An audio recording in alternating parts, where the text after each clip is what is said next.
El Sindicato Nacional de Trabajadores del Instituto Mexicano del Petróleo, a través de la Secretaría de Bienestar y Vigilancia de la Salud, les da la más cordial bienvenida a la conferencia El Corazón bajo la lupa, lo que todos deben saber, que será presentada por la cardióloga clínica, doctora Janet Mijangos Chávez. Para darles un poco de contexto sobre la trayectoria de la doctora Mijangos, me gustaría compartirles parte de su experiencia profesional. La doctora Mijangos es jefa de cardiología del Hospital de Especialidad Centro Médico Nacional La Raza en IMSS. Es profesora titular del curso de cardiología en ese mismo hospital. Es coordinadora del capítulo Cardiopatía en la Mujer de la Asociación Nacional de Cardiólogos de México, ANCAM. Es representante de México por ANCAM ante la Sociedad Interamericana de Cardiología, en el capítulo Cardiopatía en la Mujer y Cardio-Obstetricia. Doctora Mijangos, es un placer tenerla con nosotros. Le cedo la palabra para todos. Muchas gracias. Gracias, buenos días. Muchas gracias por la presentación. Antes que nada, es una virtud ser agradecidos. Y quiero agradecer profundamente al Instituto Mexicano del Petróleo por la invitación. Por supuesto, al licenciado Marco Israel Soto Angulo, que es el secretario general del Sindicato Nacional de Trabajadores del Instituto Mexicano del Petróleo, a la licenciada Ruth Rivera Méndez, que es la encargada de la Secretaría de Bienestar y Vigilancia de la Salud. Y antes de iniciar, quiero darles las gracias también a ustedes, a los que están conectados, por lo que entiendo, hacia el interior de la República, porque es precisamente esto lo que tenemos que hacer: tener conocimiento de las enfermedades para poder prevenirlas. No sé si ustedes sabían que, voy a cambiar el micrófono para que podamos charlar más cercanos, que el 80% de las enfermedades cardiovasculares son prevenibles. Las enfermedades del corazón y las enfermedades cardiovasculares históricamente son la causa número 1 de muerte en México y a nivel mundial. Y si nosotros tomáramos conciencia de esas cifras, entonces, ¿por qué las enfermedades cardiovasculares siguen siendo hasta la actualidad la causa número 1? Algo está pasando. Los sistemas de salud están colapsando prácticamente porque no alcanzamos a dar la atención. ¿Y qué es lo que pasa? Que muchas de las veces es precisamente el desconocimiento de qué es lo que puede desencadenar una enfermedad cardiovascular y cómo podemos nosotros, desde casa, porque no necesitamos estar enfermos para acudir a un doctor, y lo vamos a ver más adelante, porque la evolución de la enfermedad cardiovascular empieza en una etapa cero. ¿Cuál es esa etapa cero? Pues cuando estamos sanos. Cuando estamos sanos es cuando nosotros debemos de incidir y modificar los hábitos, porque las enfermedades cardiovasculares no son una herencia, no son un gen, no es un color de ojos que yo le herede a mis hijos, a mis nietos, no es algo que papá me dejó de herencia, ¿sí? Las enfermedades cardiovasculares son el desenlace final de todos los hábitos que nosotros tenemos a través de nuestra vida, desde que nacemos, que sería muy importante también tener educación infantil, que ya lo están haciendo los sistemas de salud, por la comida chatarra que ya es poco permisible, por los impuestos que se están aumentando a la comida rápida, ¿no? Sin embargo, esto no logra impactar de manera verdadera. Y agradezco al Instituto Mexicano del Petróleo porque este tipo de sesiones son sumamente importantes. Muchas gracias por estar aquí. Vamos a hacer un poquito de epidemiología, ¿no? Hasta el 2023 se registraron casi 500 millones de muertes y va en aumento a 320 millones en relación a 1990. Las enfermedades del corazón, históricamente, como les comentaba, no van a la baja, ¿sí? Somos el país número 1 en obesidad infantil. Tenemos mucho síndrome metabólico, que hablaremos más adelante. Y no terminamos de tener casos prevalentes de eventos cardiovasculares que se han incrementado desde esa fecha. Cada 34 segundos en Estados Unidos, ¿sí?, muere una persona por una enfermedad del corazón. En España cada 4 minutos se muere una persona por una enfermedad cardiovascular. Y en México la historia no es diferente. Cada 2 minutos muere en México una persona por complicaciones derivadas de diabetes, infarto, obesidad. Esta sesión pues es básicamente, pues no para asustarnos, ¿verdad?, sino para tomar conciencia, ¿sí?, que si hay algo que podemos prevenir en gran medida, probablemente otras enfermedades no podemos incidir, desafortunadamente un cáncer, un traumatismo, un accidente. Pero en este tipo de enfermedades nosotros sí podemos incidir.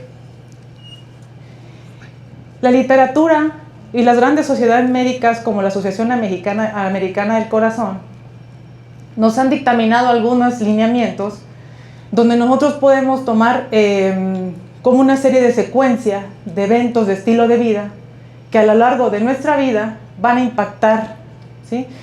Eso se ha llamado como los 8 componentes esenciales de la salud: la dieta, la actividad física, no fumar, un sueño saludable, un índice de masa corporal adecuado, los niveles de colesterol, la presión arterial, la glucosa.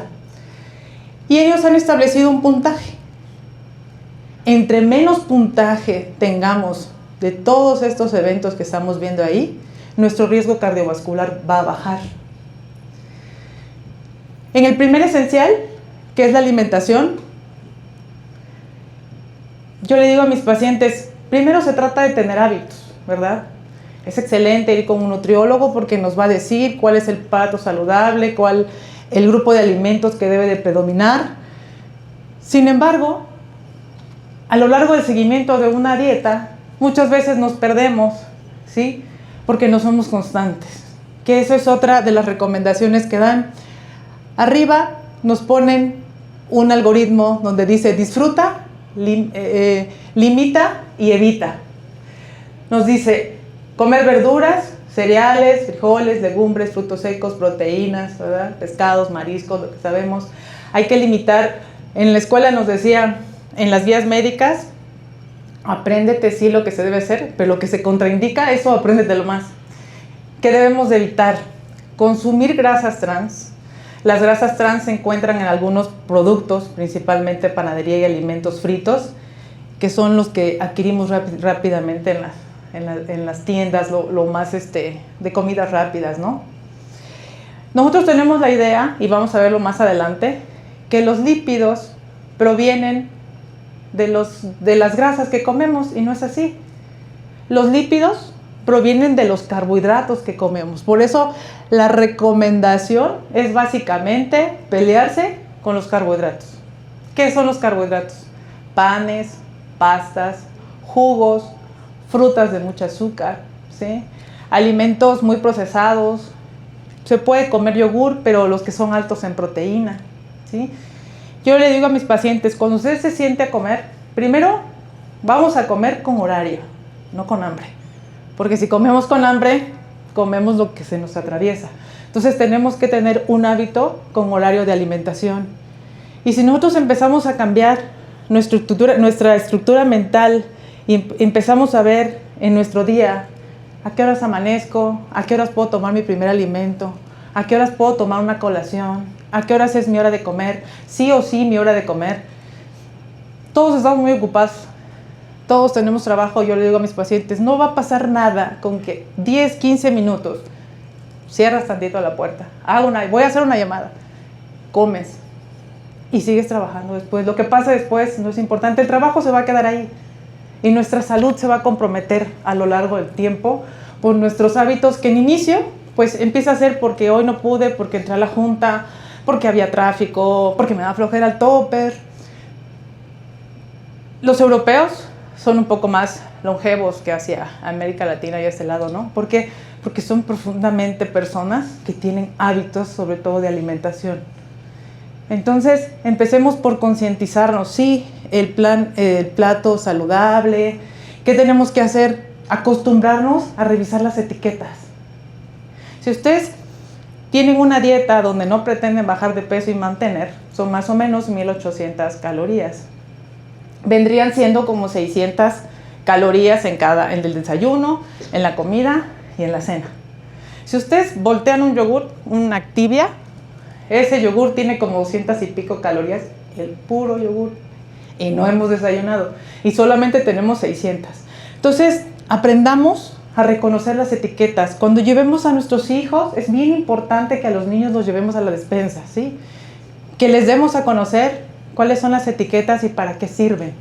Que empecemos a escoger de nuestra despensa aquellos alimentos que tengan menos etiquetas. Dicen que la alimentación balanceada es cara, ¿no? Pero tal vez si podamos combinar los alimentos más naturales, no sea tan caro cuidarnos. El segundo muy importante, ¿sí?, es la actividad física. Y nosotros debemos de ser conscientes que la actividad física es la cita con nosotros. De nuestras 24 horas que tenemos, que le damos atención a las personas, que brindamos contención a los hijos, que nos encargamos de todo en el hogar, dedíquense una hora para ustedes. Una hora para salir a hacer ejercicio. La recomendación son 150 minutos a la semana. La intensidad depende de la edad. Un adulto mayor que tiene más limitación física, pues debe de hacer ciertas actividades. Una persona más joven puede hacer ejercicios de más intensidad. Acostumbrémonos, ¿verdad?, a que la actividad física sea parte de nuestra semana. ¿A qué horas termino? ¿Qué días sí puedo? ¿Qué días salgo temprano de la junta? ¿A quién le voy a encargar la junta? ¿A quién le voy a delegar esto? Porque yo, a las 7, a las 8, a la hora que ustedes decidan, me voy a ir a hacer ejercicio. Sumamente importante, ¿sí?, la actividad física, porque más allá, y como lo vamos a ver, el peso no solamente impacta en los niveles, en la predisposición a que tenga una enfermedad del corazón. El peso impacta también en nuestras articulaciones, nosotros que vamos a la menopausia, nuestros huesos, todos, ¿no?, nuestras rodillas. En la actualidad vemos muchas personas jóvenes que ya no se pueden bajar de los autos, ¿verdad?, por la poca movilidad que tienen. Y sobre todo involucrar a nuestra familia, porque esto que estamos hablando de los hábitos alimenticios y el ejercicio, nosotros le conocemos como epigenética. O sea, es como, dime con quién andas, ¿no?, y te diré quién eres, ¿no? O sea, nuestros hijos se van a dar cuenta, ¿sí?, cómo habituarse, ¿sí?, a un estilo de vida saludable. Van a ver y van a copiar que es saludable hacer actividad física. Y eso les va a crear un hábito desde pequeños. Es por ello que debemos involucrarlos, ¿sí? A todos los niños deben de tener una actividad física como si fuera una materia. El tercer esencial es no fumar. Para tomar conciencia de algo que nos hace daño, pues tenemos que informarnos, ¿verdad? ¿Qué es lo que provoca el tabaco? Enfermedades cardiovasculares, evento vascular cerebral. La nicotina puede aumentar 2 veces la posibilidad de que te padezcamos diabetes, nos predispone a cáncer. Además que tiene una gran asociación con temas de depresión y ansiedad. Provoca cambios en nuestra piel, nos hace que tengamos envejecimiento prematuro. ¿Cuáles son algunos tips? Bueno, pues uno es, ¿qué desencadena el hecho de que yo quiera fumar? Es que estoy nervioso, es que tengo ansiedad. ¿Qué es lo que desencadena? Conozcamos nuestros detonantes para poder evitarlos, ¿sí? Controla los impulsos. Es como el impulso de comer, ¿no? Le digo a mis pacientes, pues no compre galletas, ya si se le antoja, pues tiene que irse a la tienda, ya los da flojera, ya no van. Entonces, controlar nuestros impulsos, ¿sí?, es bien importante, y al final de esto vamos a conocer también que el aspecto emocional es muy importante. Aquí soy el peor ejemplo del mundo, el sueño saludable. Hace mucho tiempo, y nosotros probablemente conocíamos, no, pues no fumes, no tengas diabetes, no tengas hipertensión. Ya se han integrado los hábitos del sueño como un hábito esencial para prevención de enfermedades del corazón. ¿Qué es lo que hace un sueño saludable? Debemos de dormir entre 7 y 9 horas como adultos. mejora nuestro estado de ánimo, nuestra función cerebral, fortalece nuestro sistema inmunitario, le da tiempo a la reparación celular y disminuye los riesgos cardiovasculares. ¿Cómo lo afecta?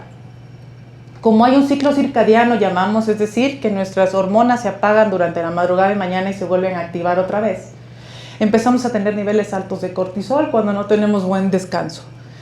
Nos predispone a depresión, ansiedad, se ha visto que se asocia con trastornos de la memoria, nos predispone a obesidad, porque recordar que nuestras hormonas hacen un ciclo también durante la noche y pues, nos predispone a resistencia a la insulina.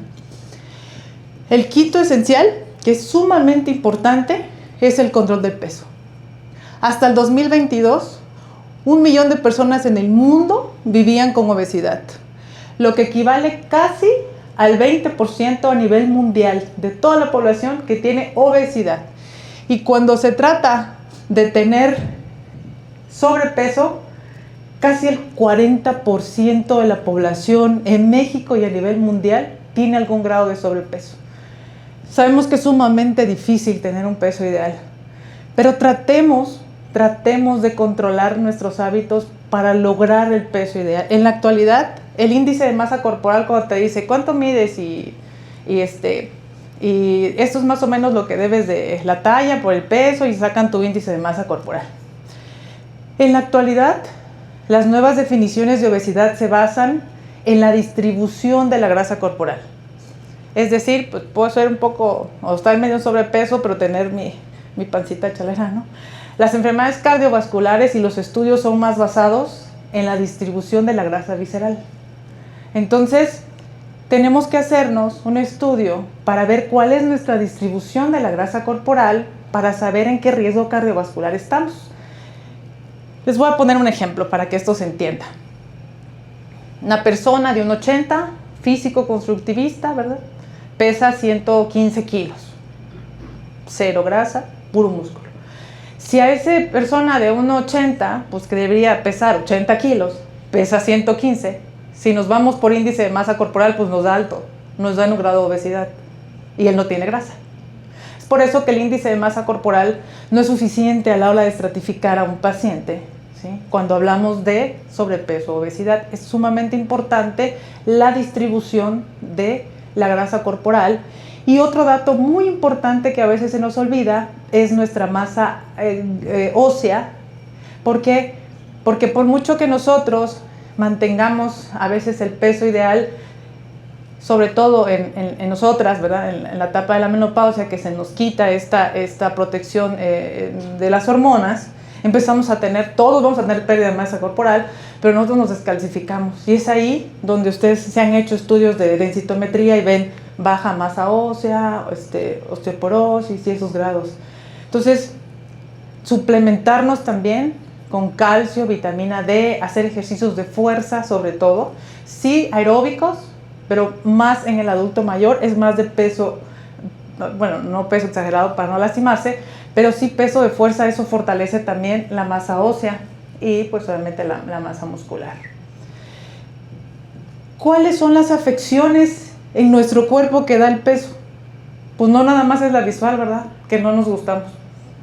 Si ustedes ven, sistema nervioso, cefalea, o sea, dolor de cabeza, ¿no? A veces puede aumentar la presión intracraneana. El sistema circulatorio, tienen problemas de apnea del sueño, o sea, no descansan bien, roncan, ¿no? El metabolismo nos predispone a lo que comentamos de síndrome metabólico, nos puede dar hígado graso. Por toda esta alteración disminuye la tasa del filtrado del riñón. Son personas que tienen problemas de ovarios poliquísticos, ¿sí? Que no ovulan, ¿no? Limitaciones de las actividades cotidianas, por supuesto, ¿sí? En vías respiratorias, lo que decíamos, la apnea del sueño, lo que estábamos hablando de enfermedades cardiovasculares, nos predispone a arritmias. ¿Por qué? Porque durante la noche en la apnea del sueño baja la saturación de oxígeno, porque hacemos ese periodo de apnea donde ya no respiramos y eso puede destapar episodios de arritmias o latidos anormales nocturnos y son causa de muerte súbita. En el sistema urinario, por el peso abdominal, problemas para ir a hacer del baño. En el sistema musculoesquelético, pues son personas que tienen reemplazo temprano de cadera, de rodilla, canal medular estrecho, cervical estrecho también, y obviamente edema periférico por la mala circulación. Este esquema, basado en estas 8 esenciales, ¿verdad? Hablando específicamente de la obesidad. Vean ustedes, decimos nosotros que es un continuo, que empezamos desde la etapa 0, donde aparentemente no tenemos factores de riesgo, pero vivimos en un medio donde pues soy delgado, pero no subo de peso, y yo es que como las pizzas, y parece que no subo de peso. No importa, nosotros nos tenemos que cuidar nuestros niveles aún estando en esa etapa, porque vean ustedes que la obesidad está descrita como un tejido adiposo anormal, pero que además es un estado de inflamación para el cuerpo. Toda la comida chatarra es inflamatoria. Nos podemos echar dice, ya como 2 días ensalada y me siento ligero. Ese efecto que tenemos es precisamente lo que detectamos en la comida chatarra. Cuando nosotros nos hartamos de hamburguesas, así te sientes sumamente mal, porque ese proceso de inflamación abrupta, con ese desequilibrio energético a la ingesta severa por tantas calorías, a la larga, la obesidad nos va a predisponer a todo lo que dijimos, que nos suban los niveles, que tengamos hipertensión, que nos dé diabetes, que tengamos problemas vasculares. Con el tiempo empezamos a tener problemas, algo que se llama falla cardíaca, porque ese corazón, pues en lugar de bombear ciertos mililitros, porque debemos tener cierto peso, pues como tenemos mucho peso, bombea más, y entonces hacemos algo que se llama falla cardíaca crónica, es decir, que el corazón sufre de problemas a la hora de que bombea, porque no es suficiente para ese peso. Arritmias, problemas vasculares. Y entonces, en las clasificaciones de obesidad, dicen que hay una obesidad que nosotros llamamos subclínica. Es el paciente gordito que dice, mira, y yo que tengo sobrepeso, ya ves, y tú mira, que estás bien flaco, tienes niveles altos. Ese tipo de obesidad ya la ha clasificado como el paciente que está en riesgo, porque sigue estando en riesgo, a pesar de que en ese momento no tiene una enfermedad manifiesta, todavía conserva, pues sí, pues es un chavo de 20 años, ¿no? Pero cuando tenga mi edad, él sí ya va a destapar alguna enfermedad. Es un obeso con una enfermedad subclínica. Y el obeso que ya tiene una enfermedad clínica es el que dijimos que ya cae en los problemas de lípidos, que ya está hipertenso, que ya tiene apnea del sueño, que tiene problemas ya de la ventilación. Entonces, en relación al índice de masa corporal, siempre tenemos que tener esa información, que la obesidad y el sobrepeso es una enfermedad completa, que nos predispone mucho a enfermedades cardiovasculares. ¿Cómo podemos controlar un poco el peso? Bueno, meter fibra, tomar agua, ¿no? Lo que dijimos del conteo de calorías, equilibrar nuestras porciones. Sí importa, porque dice, él come muy bien. ¿Y qué come? Pues en la mañana se ha hecho unos chilaquiles y es una buena porción. No. Comer bien no habla de la cantidad, habla de la calidad. ¿Sí? Y lo que dijimos en horarios. Las dietas, en esto que está del ayuno intermitente, la realidad es que no es para todos. Porque a una persona que tenga resistencia a la insulina, que haga un ayuno prolongado, se le va a bajar la glucosa.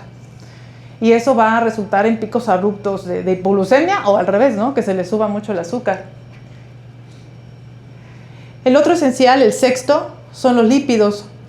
Es importante que sepamos que cuando nosotros nos vamos a tomar una muestra de sangre, nosotros pidamos un perfil lipídico completo. ¿Por qué? ¿Que no nada más es el colesterol? No. Todos necesitamos colesterol, porque el colesterol es el precursor incluso de algunas hormonas. Pero hay un colesterol que llamamos bueno y hay un colesterol con el que nos vamos a pelear, con el malo. El LDL es el donde más se han basado estudios para predecir la probabilidad, que ahí voy a hacer otro comentario más adelante, para predecir la probabilidad de que yo pueda tener una enfermedad cardiovascular. Entonces si yo quiero saber si tengo un tapón en una arteria, ¿me hago un perfil de lípidos? No, no son igual, y ahorita hablamos de eso. El nivel LDL que debemos de tener, ideal, abajo de 100, ideal 70.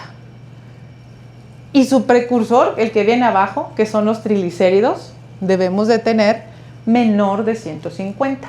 Entonces, cuando nosotros vamos a hacernos un test, una muestra, pues no es tan suficiente que de que pidamos un perfil lipídico sencillo, porque a lo mejor el colesterol, que lo ideal es menos de 200, a lo mejor tengo 230, pero tengo 200 de LDL y del bueno no tengo casi nada, ¿no? Entonces es importante que sepamos. ¿Qué va a pasar si yo tengo niveles de LDL altos durante 1 año, 2 años, 3 años, 5 años, 10 años? Me voy a predisponer a enfermedades cardiovasculares. Entonces, cuando yo me hacen un cateterismo, ¿no están midiendo esto? No estamos midiendo eso. Las placas del corazón se llaman placas mixtas. Predomina colesterol, calcio, triglicéridos, depende de la edad. Y lo que nosotros buscamos es que esta sustancia, por llamarla así, que es muy dañina para las arterias, las mantengamos a raya. Si estamos sanos, debe de estar ahí. Y si ya tenemos una enfermedad del corazón, debe de estar en 55. Y hasta finales de agosto, septiembre, que fue el Congreso Europeo de Cardiología, dijeron que 44 miligramos en aquel paciente que ya tiene un segundo evento de repetición.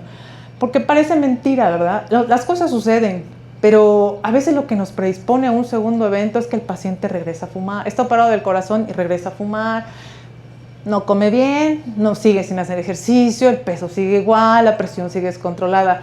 Ese paciente tiene una probabilidad alta de ser un evento de repetición que no tiene que ver con el doctor, que no tiene que ver con que el destino, ¿verdad? Que el Dios no tiene nada que ver, son los hábitos, ¿no? Los niveles de glucosa. Sabemos que hay 2 tipos de diabetes. La diabetes que llamamos como juvenil, que es la que se inyecta insulina, ¿no? Muy jóvenes. Y la tipo 2, que es la más común, ¿no? ¿Qué es lo que va a pasar si yo hago ayunos muy prolongados? Pues me estoy predisponiendo a resistencia a la insulina. ¿Qué quiere decir? Pues que como y pues como que me da mal del puerco porque no termina la insulina de salir para meter ese azúcar a mis células, entonces me siento como agotada.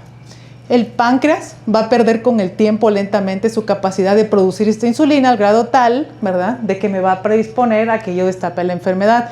¿Cuáles son los valores normales? Menos de 110 en ayunos.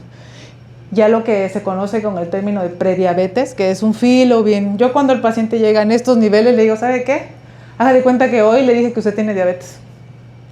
Porque esto no es como la escuela, así de pancé y pancé.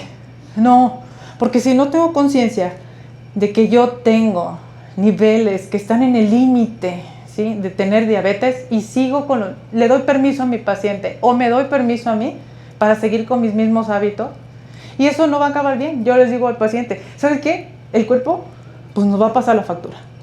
Tarde o temprano nos va a pasar la factura. Y el problema es que luego pues no queremos pagar. ¿Por qué a mí? ¿Cómo afecta la diabetes? Vuelve a ser una enfermedad completa, afecta la retina, nos da retinopatía diabética, nos afecta el riñón, nos da nefropatía diabética, es una de las causas principales de enfermedades del corazón, a nuestras arterias. ¿Por qué se produce? Ya lo dijimos, por el sobrepeso, la obesidad, la falta de ejercicio, y entonces volvemos, como ustedes ven, a empezar al número 1, que es el primer esencial, ¿no? Nuestros hábitos alimenticios. El último esencial es la hipertensión. La hipertensión arterial hasta el 2019 tenía una prevalencia entre adultos, vean bien, 30 años, porque el punto de corte ya no son adultos mayores, ya no son lo que me tocó a mí en la escuela, personas de 70, 80 años. De 30 a 79 años casi era el 40%. Ha habido un aumento global que pasó desde 650 millones en 1990 a 1.400 millones en el 2024. ¿Y con qué cree que se relaciona todas esas enfermedades que comentamos? En países que tienen bajos recursos. Porque la educación es básica para estas enfermedades. En México, 31 millones de mexicanos son hipertensos y la prevalencia estimada no es diferente. Casi 30% de la población en México tiene hipertensión. Y en la tablita que ustedes ven aquí, decimos la regla de los tercios, ¿no? Porque igual y ahorita a lo mejor sacamos un manómetro, a lo mejor me checan la presión y estoy hipertensa. 1 de cada 3 adultos en México sufre de hipertensión. 1 de cada 3. Y 1 de cada 3 que está hipertenso no sabe que está hipertenso porque nunca se ha checado la presión, porque no me duele la cabeza. Y si no me duele la cabeza, pues todo está muy bien. Aquí lo que manda es la cifra, no el síntoma. Cuando nosotros ya tenemos cierta edad, nosotros tenemos que tener nuestras visitas pues al urólogo, al ginecólogo, al cardiólogo, mi vitamina D, hay alimentos que ya no puedo comer, el tipo de ejercicio tiene que bajar por lesiones de tendones, etcétera, ¿no? 1 de cada 3 adultos que está tratado con el medicamento no está controlado. O sea, fíjese qué grave es. O sea, 1 de cada 3 tiene hipertensión. Y 1 de cada 3 que tiene hipertensión no sabe. Y el que sabe, 1 de cada 3 está descontrolado. Entonces, ¿qué pasa? ¿Qué pasa con nosotros que no queremos tomar conciencia? ¿Sí? Que estando sanos tenemos que cuidarnos. A veces a los hijos de mis pacientes les digo, oiga, usted y yo, ella tiene 80, ya por edad pues ya le toca, ¿no? Nosotros, o sea, los que estamos hacia la edad cardiovascular. La edad es el factor de riesgo cardiovascular más alto. Y eso, pues, solamente Maribel Guardia lo puede evitar. Ya los demás mortales no podemos con la edad. Ese es el factor de riesgo principal de edad. ¿Pero de qué se trata? Que nosotros retrasemos la enfermedad cardiovascular a forma tal que nos alcance allá. A los 70, a los 80, cuando nuestro cuerpo ya esté pidiendo esquina. No se trata que a los 30, a los 40, ya no pueda caminar porque toda la vida he sido con sobrepeso, ya empiece yo con niveles altos de glucosa, ya tenga resistencia a la insulina, ya me estén medicando para la presión, pero que además, pues mi solución sea tomar la presión, tomarme la pastilla, no checarme la presión, no interesarme en mis niveles, seguir en el mal hábito, continuar fumando, pues porque ya me dijo el doctor que pues mientras esté controlado no hay problema. ¿Cómo debemos tomarnos la presión? ¿Sí? Este es un esquema bonito, ¿verdad? Si le quieren tomar una foto, ¿verdad? Como nuestra espalda apoyada, ¿verdad? Sin urgencia urinaria, preferentemente no cruzar las piernas, apoyar bien los pies en el piso, un manguito adecuado, porque cuando son muy gorditos necesitan un manguito más grande, ¿verdad? El manguito tiene que ser sin ropa para que tiene un velcro, este brazalete, para que pegue bien. Apoyar el brazo, ¿verdad? Más o menos a la altura del corazón para la toma y bueno, preferentemente no estar haciendo algún esfuerzo, que hablar se considera un esfuerzo. La presión arterial ha tenido como sus modas. Hace mucho tiempo y seguramente les tocó así de, no, es que ya está viejito, a ella le toca 140, ella ya lo puede tener. A partir del 2025, esta es la nueva clasificación de hipertensión y ¿qué creen? Ese rubro que dice 120 a 129, lo que ven en amarillo, hace 5 meses decíamos que era el normal alto. Ahora ya le bajaron. Ya estar en esas cifras, ya es tener hipertensión. Estar en 135 de presión ya es etapa 1.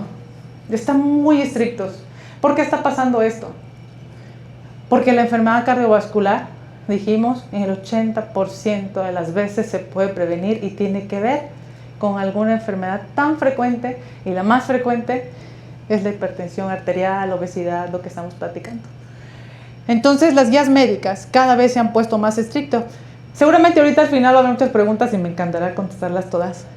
En relación a la presión arterial, luego tenemos mucho miedo. Doctora, ¿y con qué cifra tengo yo el riesgo de sufrir un infarto? La hipertensión arterial es una enfermedad cardiovascular, pero es una enfermedad cardiovascular periférica. Estamos hablando que suma como un factor de riesgo para problemas de coronarias, pero no es un igual. Por ende, no existe una cifra que sea un punto de corte que nosotros digamos, oiga, no le vaya a pegar a 180 porque córrele y me habla, porque le voy a hacer, en lugar de bajar la presión, le voy a hacer un cateterismo. Eso no pasa. Se nos sube la presión por dolor de cabeza, podemos sentirnos muy mal, incluso hay un diagnóstico que se llama angina hemodinámica, que es dolor del pecho cuando tenemos una crisis hipertensiva, nos duele el pecho y el paciente siente que le falta el aire. Ese síntoma es muy parecido a una angina de pecho, pero esto es dado porque la presión está muy alta. Pero no es un igual, pero es un factor que suma a un problema de coronarias, porque Si yo estoy hipertenso en los brazos, ¿cómo estarán mis ojos? ¿Y cómo estará mi cerebro? ¿Y cómo estará mi riñón? ¿Y cómo estará mi corazón? Entonces habla de manera indirecta de que la calidad de los vasos ya es diferente. Y pasa lo mismo cuando hablamos de la diabetes. Ah, no, es que venía corriendo. No, es que no he comido. Yo creo que por eso la tengo alta. No, es que fíjese que mi abuelita era diabética y mamá también. Yo creo que por eso, digo, hipertensa. Que por eso también soy hipertenso. No, yo creo que ahorita porque es que estaba muy nerviosa. Ahora, la presión arterial, si bien es cierto, también es multifactorial. Todo lo que dijimos atrás la desencadena. Y la edad y la predisposición genética. Pero no es un gen, solo nos predispone. Entonces, todo lo anterior le pega también a la presión arterial. Y hace mucho tiempo decíamos mente y cuerpo. Ahora, las enfermedades mentales y la salud mental está a la cabeza de los 8 esenciales. Ya es momento, ¿verdad? Todos tenemos presiones, pero hay que escoger nuestras batallas. No nos podemos enganchar en cada esquina peleándonos con el fulano que nos quiere rebasar. No, tenemos que tener una salud mental, porque la salud mental impacta de manera negativa en la liberación de adrenalina continua que tenemos. Por eso los puestos directivos, los manejos de personal, bueno, hasta el de la casa, ¿verdad? Nos predispone a enfermedades cardiovasculares. Claro que todo tiene que ver, bueno, con dónde vivimos, la parte propia, la casa, ¿no? Entonces, todos estos determinantes sociales también hacen que no es lo mismo vivir aquí que en Oaxaca, ¿no? Pero también los accesos a salud son diferentes, etc. Entonces, importante, todo lo que dijimos y a la cabeza también, nuestra salud y nuestra educación emocional. Y esto no nada más está de gratis. La Sociedad Americana del Corazón, en esta gráfica que lo pone muy bien, ¿verdad? En medio de los 8 esenciales que dijimos de todo lo anterior, casi el 35% de la enfermedad cardiovascular y eventos vasculares cerebrales son prevenibles, modificando nuestros ocho pasos. Entonces, vean ustedes la gran importancia que tiene que nosotros no necesitamos un doctor. Ahorita lo estamos conociendo, esto pues está en el internet, se los puedo compartir, lo podemos hacer pues un tríptico, no sé, pero estos esenciales que hablamos, ¿sí? Son básicos. Y vean ustedes que con solo llevar hábitos saludables, en un buen porcentaje podemos prevenir enfermedades cardiovasculares. Y para esto, para el camino a la salud, pues todos somos un equipo. Ustedes por estar aquí, el Instituto Mexicano del Petróleo por preocuparse por la salud, en mí por informarles y tener información que es científica, que no es un invento mío, no es una costumbre de la comunidad.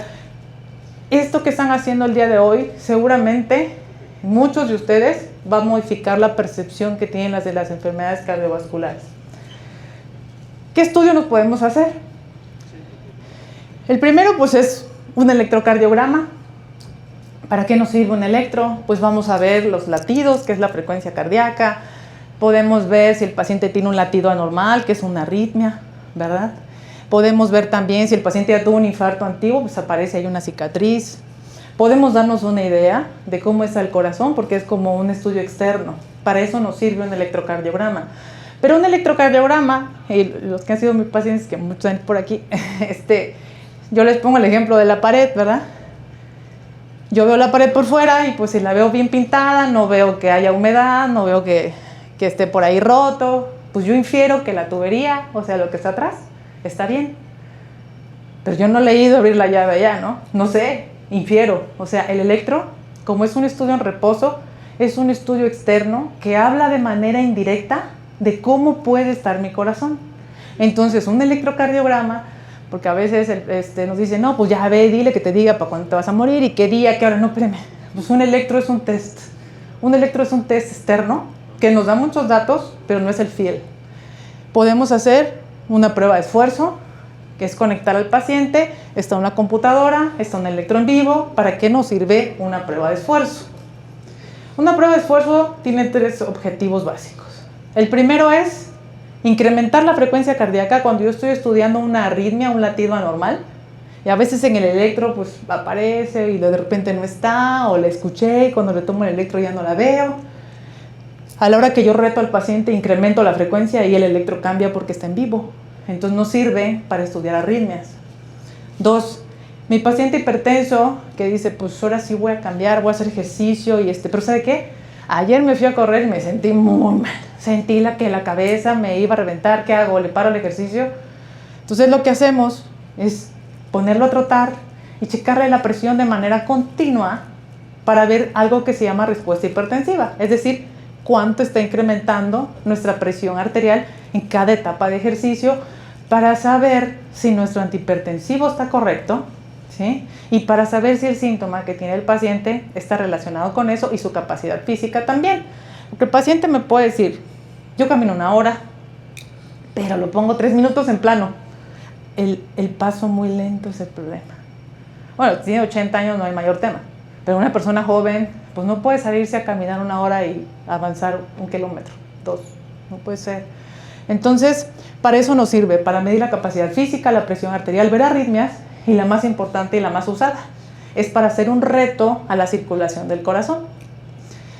Es como si yo fuera a abrir la llave a abrir la llave y saber cuánta presión tiene esa manguera.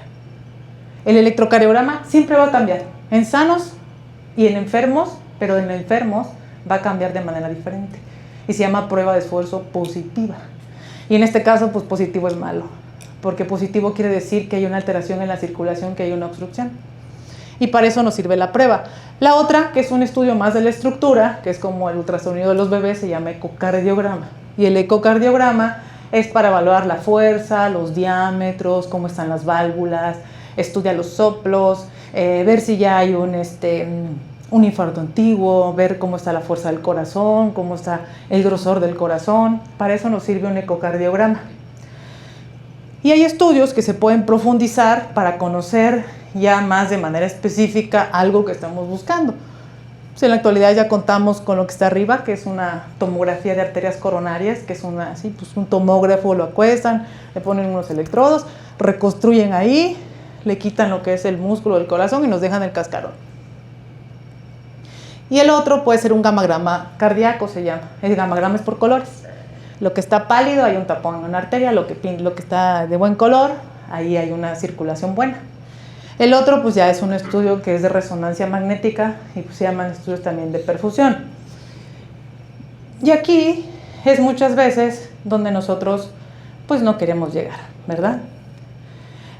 ¿Por qué?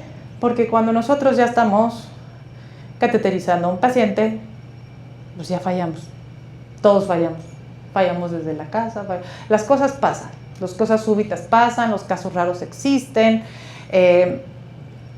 y lo que nosotros no queremos es que nuestro paciente manifieste pues alguna enfermedad donde nosotros tengamos que hacerle un estudio de cateterismo, ¿verdad?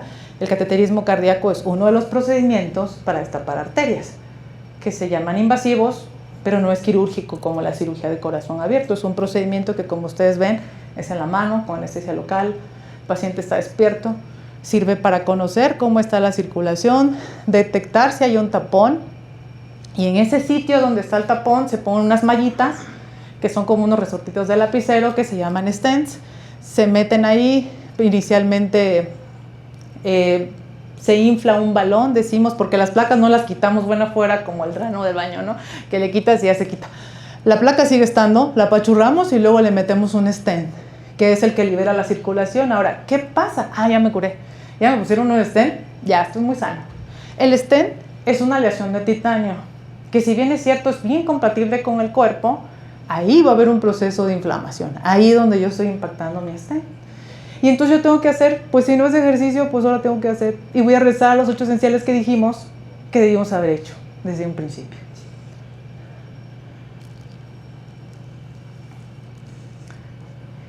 Y les puse aquí que ya es algo más agregado, porque a veces también hay duda y uno se confunde. Esto es un marcapaso. ¿Para qué nos sirve un marcapaso? Bueno, un marcapaso nos sirve para sustituir el sistema eléctrico, o sea, los latidos. Esto es más de los adultos mayores, donde la frecuencia cardíaca se pone lenta. También hay unos dispositivos para arritmias, etcétera. Este nos sirve para eso, para lo que es sistema eléctrico. Es también un procedimiento que, como ustedes ven, es una herida abajo de la clavícula. También es con anestesia local, al igual que el cateterismo. Y bueno, para esto sirve porque a veces uno confunde un marcapaso con un cateterismo. Y pues básicamente de eso se trataba la charla. Y no sé si alguien me quiere hacer alguna pregunta. No sé si tardé mucho o poco, pero bueno, creo que sí. Sí. Yo tengo una duda. Yo tengo una persona que tiene una cardiopatía dilatada. Ah, ok. Ajá. Y esta persona que tiene la cardiopatía dilatada es joven y tiene un FEBI de 40. ¿Eso puede ser retroactivo? Ahí le voy a explicar. El corazón tiene la capacidad de bomba y tiene por ecocardiograma una fuerza. La fuerza del corazón es 55% hacia arriba. O sea que el corazón no tiene 100. El corazón tiene su 100% es 55.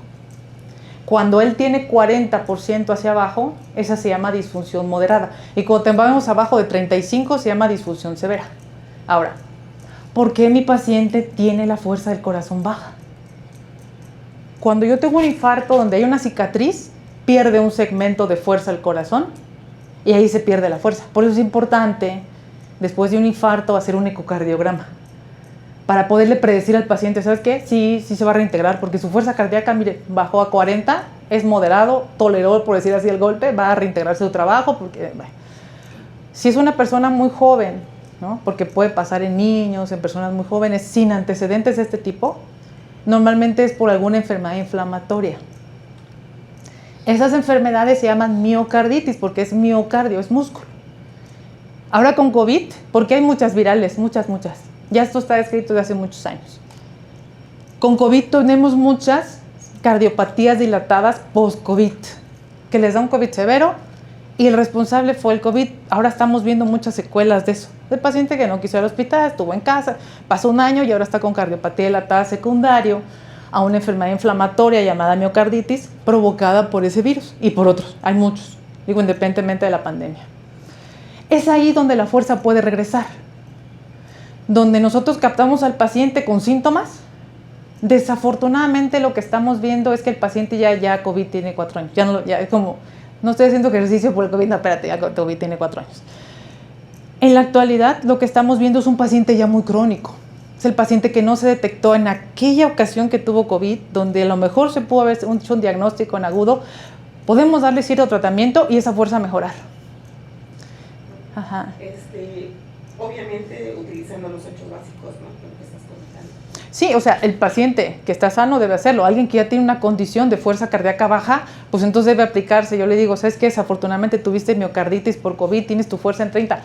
No puedes hacerte hipertenso. No debes hacerte hipertenso. No quiero que seas diabético. Tienes que hacer ejercicio adecuado porque esa es otra parte. La rehabilitación física cardíaca cardiovascular ya existe. Es una especialidad de la cardiología. Porque, no, ya está infartado. No, el corazón es un músculo y se tiene que rehabilitar, al igual que cualquier otra parte del cuerpo. Y existe un programa específico para estos pacientes que tienen esa fuerza cardíaca bajita. Hay un cardiólogo rehabilitador que le dice qué ejercicios debe de hacer dependiendo de la condición, ¿no? Que hay muchas. Entonces lo estratifica y le dice, a usted le toca solo caminar. A usted le va a tocar calistenia, pesitas, ligas. Así es. Y una segunda y última pregunta. ¿Qué es un resincronizador? Exactamente dónde. Ajá. Es un dispositivo, como montamos como los marcapasos. ¿Qué es lo que pasa? Le voy a dejar tantito aquí el micrófono.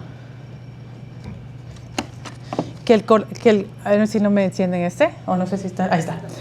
El corazón tiene un segmento del ventrículo y de la aurícula. Este se exprime y este se expande. Este se exprime y el otro se expande. Hacen esa sincronización. Cuando yo tengo un paciente que tiene esta cardiopatía dilatada, pierde la sincronía. Entonces lo que yo debería de hacer, cuando este apenas se está exprimiendo, el otro ya está lleno y el otro. Están en desorganización. Estos pacientes que tienen cardiopatía dilatada, como el corazón va envuelto en una red eléctrica, una de las principales causas, y suena muy crudo, de complicaciones en estos pacientes es muerte súbita por arritmias. Se desorganiza, es pues una pared que le quieres meter a otra pared, pues ahí la electricidad se hace bolas y hace cortos.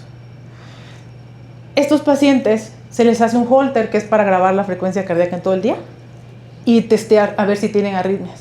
Si tiene, hay una indicación específica para poner uno que se llama desfibrilador, que es como el James Bond, ¿no? Que saca de la arritmia, o pacientes que requieren un desfibrilador con un resincronizador. Le voy a proteger la frecuencia, pero además voy a reordenar esta coordinación que tienen aurículas y ventrículos. Esa es la indicación de resincronización. Gracias. Sí. Sí, claro. Hola, buenas tardes. Buenas tardes. Gracias por esta plática muy interesante. Sí. Tengo por acá algunas preguntas. Sí. Ustedes son del Instituto Mexicano del Seguro Social. Así es. Nosotros tenemos ISSSTE. Uh-huh. Si hay una persona ya con un problema cardíaco que ya sufrió un infarto, Ajá. ¿ustedes le pueden dar seguimiento? O sea, podemos asistir con ustedes y decir, ¿sabes qué? Mira, yo soy un paciente que necesito atención, porque las citas luego aquí también son muy extensas. Uh-huh. Y bueno, aquí pues, ya hubo un caso y precisamente estoy preguntando si pueden asistir con ustedes para realizar al menos los primeros auxilios o no sé. Qué bueno que lo pregunta y eso es bien importante. ¿Sabe por qué?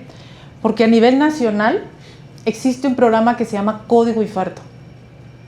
Es ese paciente que usted lo ve y está en un evento de infarto. Llega a la ambulancia, lo monitorizan, ven que está en un evento de infarto en evolución. Ese paciente tiene que tener su primera atención médica, es el hospital más cercano.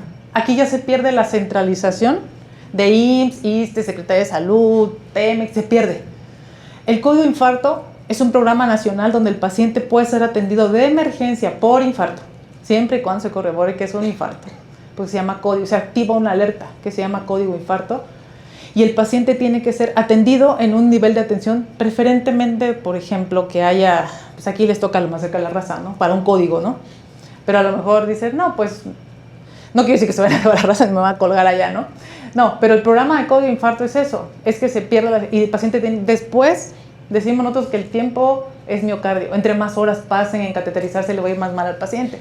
Entonces se tiene que abrir la arteria, después lo centralizan a otra área, después ven si le toca ahí. El seguimiento no, porque el seguimiento sí es de la institución, ¿no? El seguimiento sí es institucional, porque pues le corresponden sus fármacos, su transfusión de medicamentos, eso bueno, ahí sí ya son cosas muy específicas de cada institución, ¿no? Pero en el Programa Nacional de Código Infarto es así, o sea que cuando se detecte alto es la primera atención médica, o sea el primer electro es súper importante. Si se toma por la Cruz Roja, bueno, ajá, así es. Ahora, este paciente ya se reintegró a sus actividades. Uh-huh. ¿Qué cuidados debemos, o sea, así como un jefe, ¿no? O sea, qué actividades puedo asignarle cuando su nivel de salud del corazón está por 45%, o sea, menos sí. del 50%. Ajá. O sea, ¿qué puede hacer? O sea, si es normal que se integra sus actividades, ¿qué cuidados debe uno tener con él?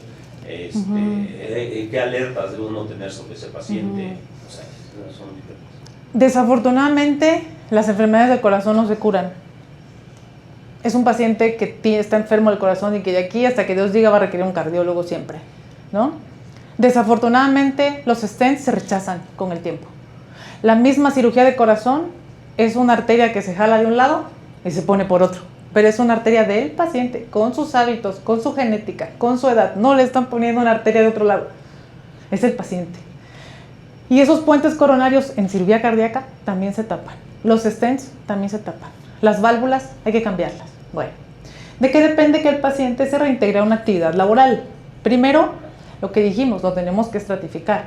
Ok, el paciente tiene 45% de fuerza, pero el paciente corre media hora en una caminadora.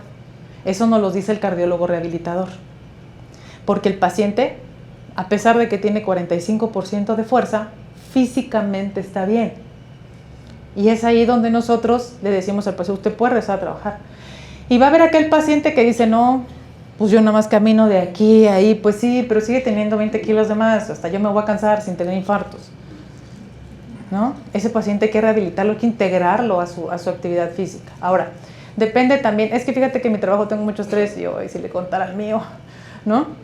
O sea, todos tenemos estrés, el estrés laboral no es mandatorio para decirle no puedes trabajar, porque el estrés, ya lo comentamos que está en la cabeza, pues cada uno lo maneja diferente. La actividad es importante, bueno, lo mismo un estibador, ¿verdad? Con 45 de FEBI, que es la fracción de eyección del ventrículo izquierdo, nosotros le llamamos FEBI, a una persona que es supervisor, que es oficinista, ¿no? Pues el paciente puede laborar, no tiene ningún problema, ¿no? Se tendría que individualizar mucho a cada paciente, y lo que queda de residual de la fuerza del corazón es bien importante, porque a partir de ahí es como el paciente se va a integrar a su vida laboral. ¿Puede asistir con ustedes para una consulta y así como un panorama de su caso en particular? Sí, lo que luego nos piden a nosotros es precisamente eso, ¿no? Y que le ponga al cardiólogo si sí puede regresar a trabajar. Dios de mi vida, ¿no? Porque a veces la actividad laboral dice una cosa y lo que hacen es otra, o nada, ¿no? Entonces es bien complicado. Claro, para estratificarlo sí, se puede hacer, hay que ponerle el eco, lo que tiene el electro, incluso habría que hacer una prueba de esfuerzo, a ver qué capacidad física tiene, a ver si ya se rehabilitó, qué tiempo tiene el stent, si nomás fue una lesión o tenía otras arterias pendientes, si trae arritmias, si la frecuencia cardíaca está alta, a lo mejor su tema solo, es que le duele el pecho, le falta el aire, pues si andas con 180 de presión, o sea, tu problema no es cardíaco, es que la presión está alta. O la frecuencia lenta porque tiene muchos medicamentos y el corazón está sujeto al tratamiento. Bueno, eso fue cuando fue el infarto y ahorita hay que soltarle, ¿no? Y entonces se tiene que reevaluar el paciente. Okay, así es. ¿Podríamos hacer una situación? Sí, claro, claro que sí. Ahora, otra pregunta. Bueno, yo corro y generalmente lo que recomiendan es de que el ritmo cardíaco debe de ser máximo a un ejercicio ya a nivel superior, 220 menos la edad. Si rebasa uno ese límite, por ejemplo, pero no, yo me siento bien, o sea, generalmente debo andar en 172, se llega a 180, 185 sin problemas y no me siento mal. Hay un riesgo, o sea, ¿qué tan malo es el ejercicio? Puede ser rebasar el límite superior de... No, se convierte en anaeróbico cuando nosotros excedemos de la frecuencia cardíaca. Puede haber hipertrofia ventricular y el anaeróbico sostenido le hace que el corazón tenga como más gordito, más hipertrofia. Y el consumo de oxígeno es mayor, entonces se vuelve en una condición ya donde la quema de calorías se excede, ¿no? Por eso el maratonista, por ejemplo, se regula, ¿no? Bueno, si ustedes el corredor con reloj y todo eso ya ve que van trotando, se van controlando la respiración y la frecuencia, porque si exceden en la trayectoria se cansan antes. Pero eso es por cuestiones de acondicionamiento físico, ¿no? Por cuestiones de que exceda cuando corre en su actividad física, pues no, pues depende de qué tan intenso haga su actividad. Ahora, ¿qué es lo que? Por eso hay un estándar. Ahora, la otra pregunta de repente es, pero si yo juego fútbol el fin de semana, ¿por qué me infarté? Se trata de ser constantes, como todo en la vida, constantes. Porque el ejercicio de fin de semana solo es un reto y acaba en chelas, ¿no? Ajá, ¿no? Botana, ¿no? Es un reto, lo aguanto bien. Ah, pero si yo me he hecho un partido de fútbol, tengo 58 y ¿la cuánto? No, no se trata de eso. El ejercicio constante, 30 minutos, 150 minutos a la semana, idealmente fueran 7 días a la semana, pero por lo menos, antes eran 15, luego eran 20, ahora son 30. Ese ejercicio cardiovascular es el que me va a dar a mí condición física, ¿no? Lo otro, puedo cargar peso, puedo correr maratones, puedo hacer triatones, nunca será malo el ejercicio, por las articulaciones sí, y por otras cosas, ¿no? Porque se consume. En nosotros, por ejemplo, ya hacer una actividad de alta intensidad, pues me consume más el músculo que lo que me va a hipertrofiar. Y en un joven no, están en la etapa de hipertrofia. Entonces lo que yo tengo que cuidar son mis ligamentos, mi espalda, mis rodillas. Entonces la actividad física de intensidad muy alta en cierta edad, pues no se recomienda por cuestiones físicas. Cardiovasculares, no, nunca. Gracias.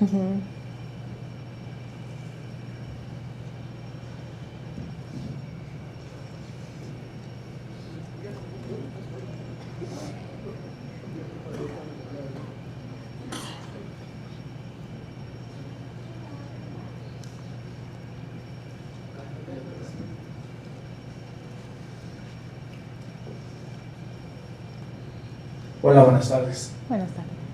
Mi pregunta es la siguiente: ¿cómo detectar que me puede dar o que me está dando un infarto y qué hacer para, si voy yo solo manejando, llegar a una emergencia? O, bueno, básicamente esa es la duda. Sí, fíjese que los libros describen muy bien lo que es un dolor de origen cardíaco. Por eso cuando nosotros llega el paciente y dice tengo este síntoma, nosotros primero lo tenemos que estratificar. Es que tengo 22 años y me duele el pecho, pienso que me estoy infartando. Es poco probable, ¿no? Ah, es que tengo 50 años, he fumado 20 años, tengo diabetes desde los 40, tengo sobrepeso, no hago ejercicio, me empieza a doler el pecho. O sea, estratificándolo en riesgo primero, ¿no? Más o menos uno, conociendo lo que vimos, ya sabemos más o menos en qué andamos de riesgo cardiovascular. ¿Manifiesto o no manifiesto? Ajá. Es decir, pues es que no me han checado ni la presión. Esa es una, ¿no? Segundo, los libros describen dolores muy típicos cardíacos. Ya está bien descrito. El dolor de origen cardíaco es una sensación de opresión no localizable, por eso hay un signo que se llama Levin, por eso en los libros ven que están las personas así, con la mano extendida, ¿no? No hay un sitio, no es un punto, que se toque y le duele, no. Una sensación opresiva en la región anterior del pecho, pero también están los infartos inferiores, que puede ser como una sensación de, decimos, epigastrio, una epigastralgia, aquí en la boca del estómago, que normalmente se relaciona a un esfuerzo físico. Yo estaba cargando algo, estaba trotando, hice un coraje, liberé adrenalina, me subió la frecuencia y empecé con el problema. Tercero, es un dolor que característicamente, si es infarto, dura más de 20 minutos. No es que llevo 3 horas en el tráfico y me sigue doliendo. Baja la intensidad del dolor cuando es infarto, pero no se quita. Si es infarto, realmente va a persistir. Si me estaba doliendo 10, pues probablemente 8. Luego es un dolor que puede tener ciertas irradiaciones. Se puede ir al brazo, a la mandíbula, al cuello, la espalda, ¿no? Puede tener otras que se llaman manifestaciones adrenérgicas. Eso, empiezo a sudar, me pongo pálido, ¿no? Siento que voy a vomitar. Entonces, cuando vemos un paciente con un dolor en urgencias, que lo vemos con esa facies, decimos, ¿no?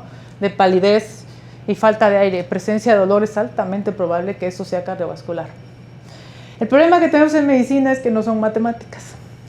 Y hay personas que si usted le pregunta al mismo paciente, el mismo infarto a un lado, y ahí le va a decir, ¿cómo sintió cuando se infartó? Pues yo sentí que me iba a morir. Y eso dice el libro, ¿no? Sensación de muerte inminente. Quizá cómo se sentirá, incluso quiera. Y va al de al lado, le va a decir, no, pues sí, me dolió un poco la espalda. Empecé como a sudar frío, sudé frío que hasta empapé la cobija. Y estaba haciendo ejercicio, no, era la madrugada. Entonces el espectro de dolor es bien amplio, Se pueden distinguir, el libro dice, tienes una persona arriba de 40 años, que fumador, que diabetes, que tiene un síntoma que es disconfort. O sea, ni siquiera lo describe como un dolor. Disconfort torácico, los tienes que estratificar. Y si le haces un electro y encuentras un indicio, hay que hacer una prueba de esfuerzo, un gammagrama, una tomografía, un eco, algo. Escalonarlo, ¿no? Y tercero, detectar qué factores de riesgo tiene, porque si bien es cierto que no fue cosa del corazón, pues a lo mejor es el motivo para que lo estudies y lo estratifiques y le digas que los 8 esenciales son básicos y qué bueno que fue para que se cuiden, ¿no? Entonces no hay un síntoma pivote, ¿no? Normalmente es un dolor opresivo en la región anterior del pecho. Ahora, pues voy manejando en periférico, pues está complicado orillarme. Si la intensidad del dolor es mucha, la sugerencia es hacerse un lado y poner sus intermitentes. Servicios de emergencia, en lo que son peras o son manzanas, ¿no? Si el dolor es opresivo. Aquí el gran problema es que el espectro es muy amplio.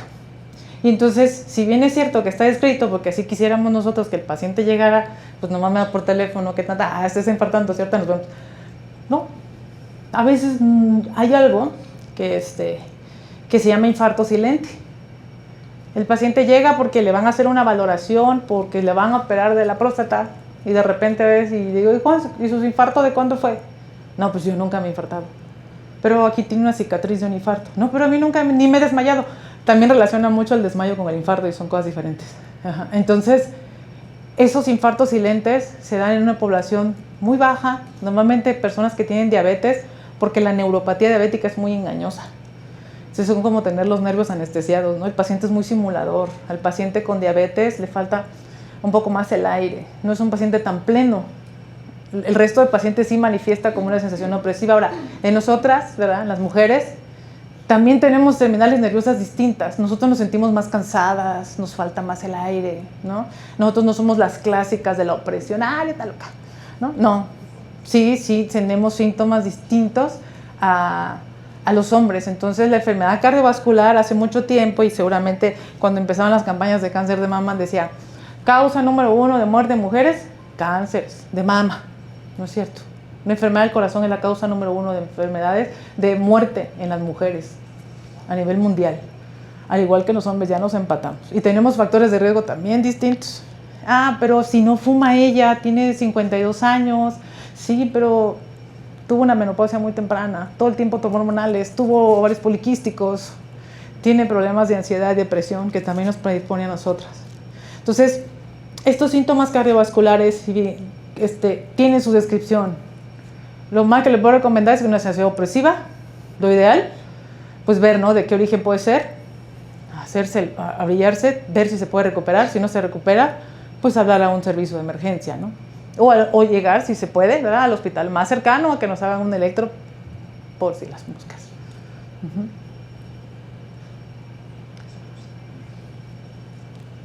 Sí. Doctora, ¿qué efectividad tienen las enzimas cardíacas?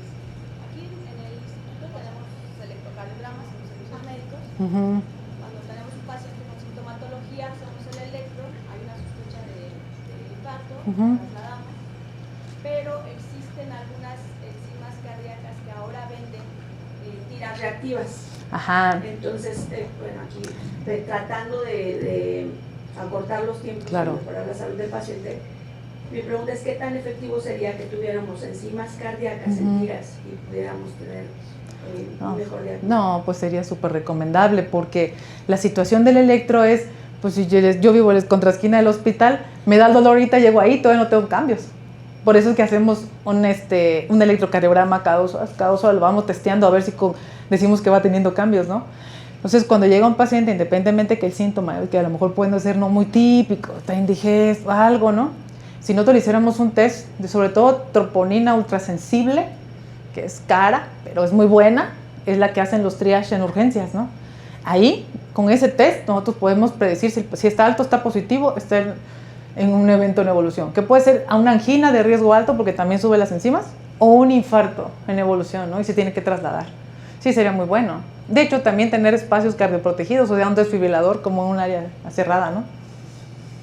¿En qué tiempo podríamos tomar o determinar las enzimas cardíacas? O sea, si mi paciente está sintomático, le hago el electro, le tomo la enzima en minutos. Inmediato, Y reacciona. Sí, tiene que salir positivo, alto o negativo, bajo, ¿no? En un percentil bajo, ¿no? Y las otras que son las que decimos de la curva enzimática, la CPK total, la fracción MB, eso tardan más horas o días en hacer la curva. Ahí tendría que quedarse pues ya en urgencias, ¿no? Ahí sí le hace su curva enzimática, ¿no? Y la evolución del electro también.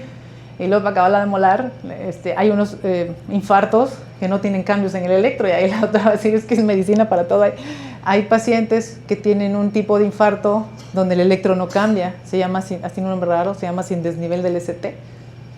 Entonces es una triada, el dolor, las enzimas y el electro.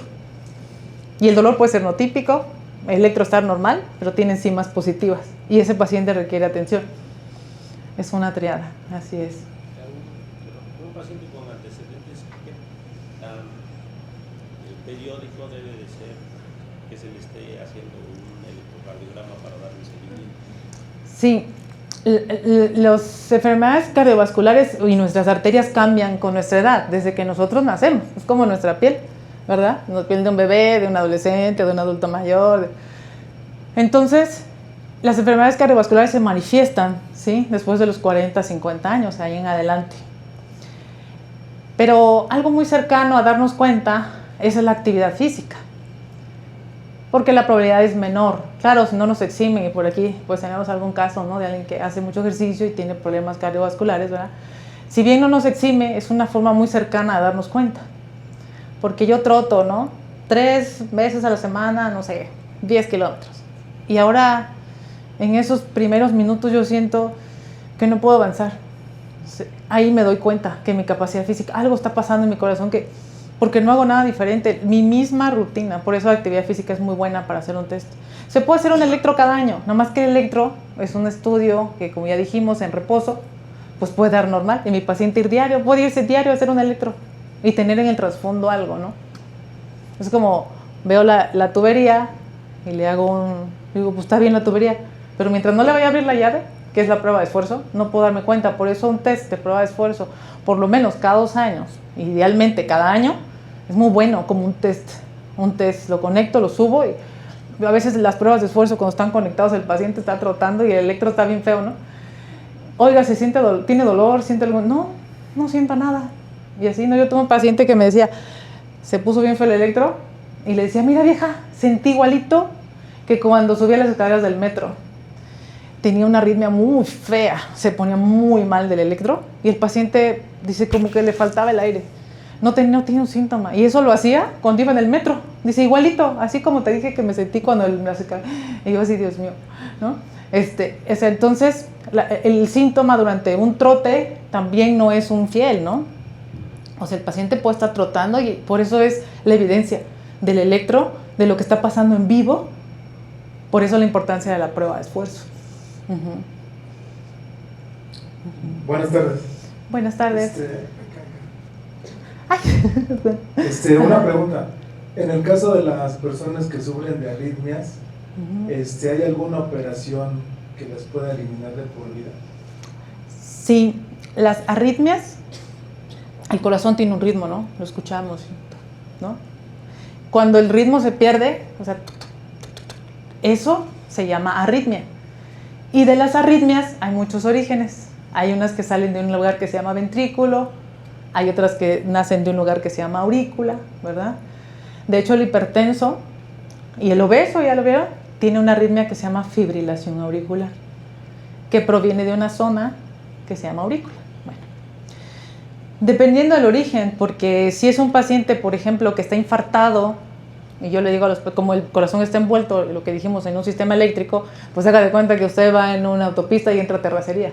Ahí va a haber arritmias. O sea, un paciente que tiene un infarto está predispuesto a tener arritmias. De hecho, en las áreas de terapia intensiva de unidad coronaria, la principal complicación súbita es una arritmia en un infarto. Es de lo que mueren los pacientes de infarto, de arritmias, en el contexto de un infarto. Bueno, si es un paciente totalmente sano, no tiene ninguna enfermedad y presenta alguna arritmia, hay que ver cuál y hay que ver con qué frecuencia. No, el corazón, en promedio, 24 horas, late 100,000 veces. O sea, 100,000 veces diarias. 10,000 más, 10,000 menos, pero late 100,000. De esas 100,000 veces diarias puede tener algún episodio de arritmia, entrar un latido extra. Se llaman extrasístoles. Porque sístole es cuando el corazón se exprime. Entonces puede entrar un latido extra de repente. Si yo grabo a mi paciente en ese aparato que se llama Holter en 24 horas y veo que tiene 15 extrasístoles del ventrículo, bueno, que eso no ocupa tratamiento, ¿no?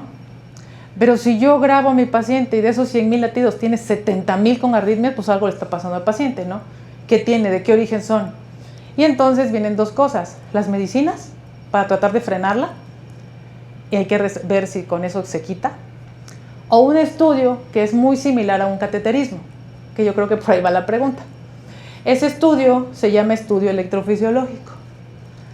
Hagan de cuenta que pues está la instalación eléctrica, ¿no?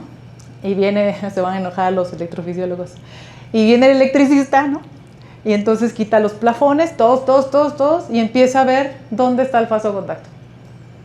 Donde está el chispazo, ahí lo van a ir a quemar. Se llama ablación. Es por la ingle, se conectan unos catéteres similares al cateterismo, pero este es para arritmias, y se queman. El sitio de la arritmia puede ser muy clara. Hay una cosa que se llama cartograma, que es por colores, y ahí ven dónde está la arritmia y van y la queman. Y el paciente se le quitan definitivamente las arritmias. Se hace sobre todo en personas muy jóvenes, porque como su expectativa de vida es muy larga, los antiarrítmicos, que son los medicamentos para eso, tienen muchos efectos adversos con el tiempo. Y entonces ellos se proponen, también el adulto mayor, pero depende del paciente, puede ser muy exitosa y nunca más requerir ningún medicamento. Pero el corazón es incierto, ¿no? Y entonces a veces las arritmias regresan, porque ¿qué crees? Pues que no quitamos el plafón de la esquina y a lo mejor era ahí. Nos fuimos con la finta que era este sitio, le hicimos ablación ahí y nada. Entonces se someten a una segunda ablación. Ahora, ¿por qué no insisto yo en ablación? Porque una de las complicaciones de la ablación es la perforación. Voy y le quemo electricidad y perforo la pared. ¿Qué va a ocupar el paciente? Pues un marcapaso. Cirugía cardíaca urgente, como Mancera, ¿no? Que era el jefe de gobierno, que le hicieron una ablación. Y acabó en cirugía cardíaca, ¿no? Entonces, esa es una de las complicaciones. Para nada hay que tenerle miedo. Son estudios que son completamente seguros, que tienen indicaciones muy específicas y que son altamente exitosos. Así Gracias. es. Sí. Buenas tardes. Disculpa, entre una situación de un electro, de un electro comparativamente con un holter, ¿podríamos decir que te puede dar mayor información para un diagnóstico el holter? Sí. Sí, porque el holter es la monitorización en 24 horas de la frecuencia cardíaca. Y un electro es un test como una foto. Ahorita le tomo la foto a usted y al rato, pues quién sabe. No, pero yo la vi, quién sabe por dónde. Pues la viste, pero yo no la estoy viendo. Entonces podría ser como un medio como para seguimiento de cómo podemos estar en el aspecto cardíaco. No, basta un electro es suficiente. Pero si el paciente me dice, es que pues ahorita no la siento, pero fui ayer al doctor y me dijo que algo latía raro en mi corazón y pues me dijo que a lo mejor era una arritmia. Oiga, pues ya le hago un segundo electro y no la veo. Bueno, pues vamos a grabarlo, ¿no? Tiene indicaciones muy específicas, o sea, no todos los pacientes, digo, por el cardiólogo está bien, ¿no? Usted le va a ir a pagar un holter, pero no es necesario. Basta un electro y estratificar bien al paciente y con eso ver si podemos escalar un poco un holter. A lo mejor no es un holter, a lo mejor requiere una prueba de esfuerzo, ¿no? Otra cosa, ¿no? Pero dependería del síntoma por el cual el paciente está solicitando su electro y lo que se encuentra en el electro, para ver si le tenemos que hacer algún otro estudio para apoyo a ese electro. Y perdón que la interrumpa. Bien importante también, el electro es un estudio anatómico.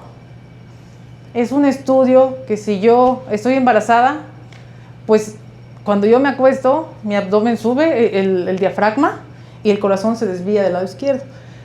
Si yo tengo mucha obesidad, si la persona es muy delgada, una mujer de mamas, cualquier variante anatómica, el electro tiene variantes, por eso el electro es interpretativo. No va a ser un electro ahí que me digan que tengo. Pues sí, a mí mis amigos me dicen, a ver, dime qué tiene el paciente, oye, dime algo del paciente. No voy a operar de la rodilla, no, pero dime qué tiene, está obeso, le duele el pecho, es mujer, ¿no?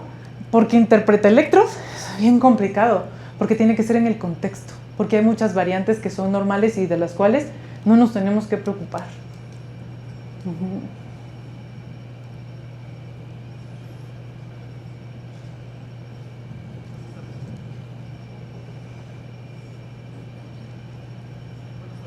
Hola, buenas tardes. Mire, volviendo al contexto de miocarditis en COVID, hay algunas versiones sobre reportes de adolescentes, incluso niños, atribuidas a las vacunas. Esto pues no sabemos, bueno, el público en general, no sé ustedes si ya tienen información, si es un mito o es un argumento antivacunas, o si podría tener alguna precaución para los niños con estas vacunas. Sí. Digo, en la actualidad, la verdad es que nadie es experto en COVID. Nosotros entramos 2 años en área COVID, cada 15 días, descansábamos cada 15 días durante 2 años. Y el espectro post-COVID, digo, estás dentro de la vacuna, ¿no? El espectro post-COVID es bien amplio. Hay personas que dicen, me sigue cayendo el pelo, yo sigo con la presión a raíz del COVID, me sigo cansando, ¿no? Me dan taquicardias todavía, se me baja la frecuencia. Entonces, el síndrome post-COVID es bien amplio. En relación específicamente a las vacunas, por eso salieron al mercado, ¿no? Porque la posibilidad de efectos adversos es mínima. La situación aquí es la respuesta inmunológica del paciente. ¿Eso qué quiere decir? Bueno, nos vacunan a 2 personas, a lo mejor a mí no me hace nada la vacuna y el otro paciente tiene una respuesta inflamatoria muy severa, donde, por eso dicen, es que me dio un gripón, ¿no? Me puse la influenza y me dio un gripón. Bueno, pues te bajaron las defensas y normalmente hay virus pululando en esas épocas y se infectan y les da gripa. Y puede haber o puede terminar en una miocarditis, porque es una respuesta inmune, ¿no? No es una respuesta que el cuerpo reconozca sus células. Y sí puede haber riesgo, ¿no? Pero no específicamente por la vacuna, es por la respuesta inmune del paciente, porque esas enfermedades son inflamatorias, todas, las pericarditis, las miocarditis. De nosotros no hemos tenido caso post-vacuna. Se le han adjudicado porque a veces el único antecedente es ese. Pero es complicado porque hay que hacer un perfil viral y si el paciente no llegó luego y ya pasaron 30, 60 días, pues ya no encontramos nada, ni siquiera memoria de COVID, ¿no? Así es. Bueno, las vacunas sí hay que ponérselas.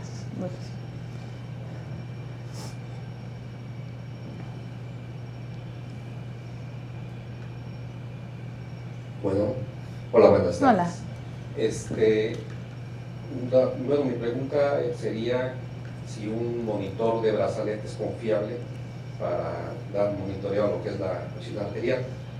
También otra pregunta más. Una persona de 50 años para hacerse algún estudio preventivo, ¿cuál sería el recomendable y en qué temporalidad? Bueno, yo por cuestiones de prevención me he estado haciendo anualmente un ecocardiograma. Aparentemente he salido bien. Puedo omitir ese estudio y hacer otro que no sea tan relativamente costoso.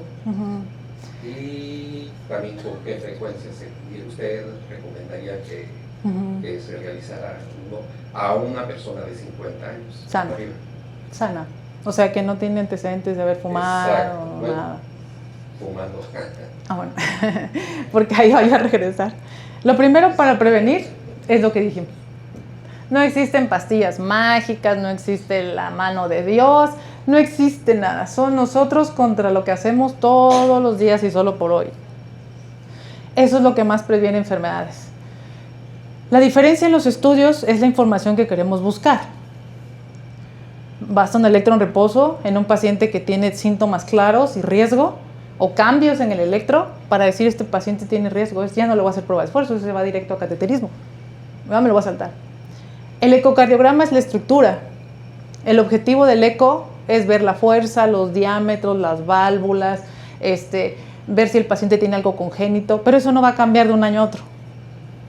O sea, por más que se haga un eco cada mes, no va a cambiar. Además, el eco no ve las coronarias, porque el eco es entrar adentro, es un ultrasonido.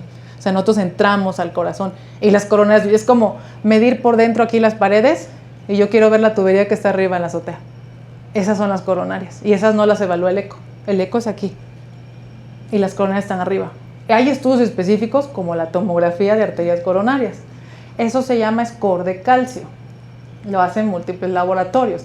El score de calcio es un test que tiene que ser abajo de 100. Si yo con un score de calcio detecto 500 en mi paciente, le tengo que hacer una angiografía, se llama, o sea, esa reconstrucción que vimos. Porque ese paciente tiene probablemente una placa de ahí, en las coronarias. ¿En cuál? Pues es la que vamos a ver. Ese test de score de calcio coronario se ha hecho en estas cosas que se llama, bueno, tiene un nombre, es aterosclerosis subclínica, eso que es niveles muy altos de LDL en un paciente que tiene ciertos antecedentes, cierta edad, que tiene a lo mejor colesterol alto, diabético, que no tiene síntomas. A ese paciente no basta hacerle ni siquiera una prueba de esfuerzo. Es mejor hacerle un score de calcio, es más fino. Ahora, ¿cada cuándo? Si ya tengo un test inicial con riesgo cardiovascular bajo, si el score de calcio me da 20, ¿no? Pues el año que viene realmente no va a salir a 300, ¿no? No va a aumentar a menos que el paciente tenga alguna otra condición constante, como sería el tabaco, el azúcar alta, etcétera, que pudiera ser que el siguiente año le dijera vamos a hacer el siguiente otro año. Entonces, los estudios más invasivos, basta con uno fino una vez para a partir de ahí saber con qué periodicidad le puedo yo solicitar a mi paciente algún complementario. A lo mejor no le voy a repetir el eco, a lo mejor el siguiente año le digo, mira, no se preocupe, el score de calcio está ahorita en 50, el año que viene, ni siquiera hacemos una prueba para ver cómo anda físicamente, porque no va a cambiar. Pero depende de cada paciente, que bueno que lo hace, pero lo más importante es pues el estilo, ¿no?, de vida para prevenir. Y que bueno, o sea, se tiene que hacer así cada año, preferentemente más de estrés físico, a lo mejor le conviene más una prueba de esfuerzo que un eco. Y lo del brazalete, Hace mucho tiempo decía, no te la tomes en casa porque no, la toma domiciliaria de la presión arterial no. Ya las guías médicas ya validan la toma domiciliaria de la presión arterial. Tiene que estar bien tomada, como ya lo vimos. Idealmente, ¿verdad? Tiene que ser el de aquí. ¿Por qué? Porque la arteria radial, que es una arteria que está aquí, es una arteria más delgada. Y si el paciente tiene 80 años va a tener calcio. Y ese paciente nos va a dar una buena toma, ¿no? Y si es muy delgada la muñeca, pues el problema va a ser que no va a apretar o la va a apretar mucho y va a dar una falsa, así, ¿no? Idealmente es el de acá. Pero si tiene el de aquí en una persona más joven como usted, pues sí lo puede tomar, no tiene ningún problema. Se lo sugerimos más a alguien que es más adulto mayor e idealmente el de brazalete. Pero sí se puede tomar con el otro, claro que sí. Sí. Creo que ya.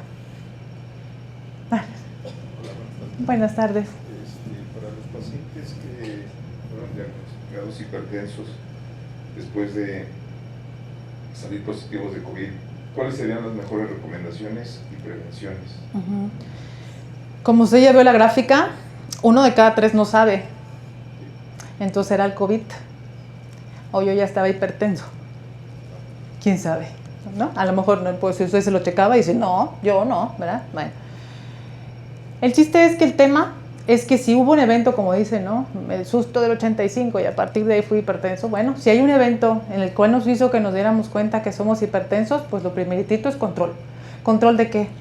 Ah, no, fíjate que estaba con COVID, pero me checaron el azúcar y estaba bien alta. Es que traía 20 kilos de más, ¿no? Entonces, corregir los factores que probablemente, además del COVID, hicieron que yo saliera con cifras altas, esa es la primera. No, pues niveles normales, él hace ejercicio, no fuma, no tiene ningún otro factor. Bueno, pues definitivamente es control de la presión, ¿no? Bueno, normalmente cuando ya el paciente tiene hipertensión, pues es un paciente que se conoce, ¿no?